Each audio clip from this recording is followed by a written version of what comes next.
గమనించాలి. నాకొక ప్రశ్న వచ్చింది. బైబిల్ గ్రంథంను చదవడం ద్వారా ఏమి ఉపయోగం అని. ఆ ప్రశ్నకి సమాధానం బైబిల్ గ్రంథంను చదవడం ద్వారా దేవుణ్ణి తెలుసుకుంటామండి.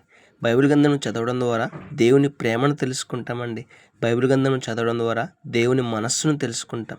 మనిషిపై దేవుని ఉద్దేశమును తెలుసుకుంటాం. దేవుని అధికారమును తెలుసుకుంటాం. దేవుని సిద్ధాంతములను గుర్తించి జీవితానికి అన్వయించుకుంటాం. దేవుడిచ్చిన ఆజ్ఞలను తెలుసుకుంటాం. ఆశీర్వాదమును పొందుటకు తగిన మార్గాలను గురించి స్పష్టంగా తెలుసుకుంటాం. భవిష్యత్తును గురించి, చరిత్రను గురించి స్పష్టంగా తెలుసుకుంటాం. దేవుని యొక్క శక్తి సామర్థ్యములను గురించి స్పష్టంగా తెలుసుకుంటాం.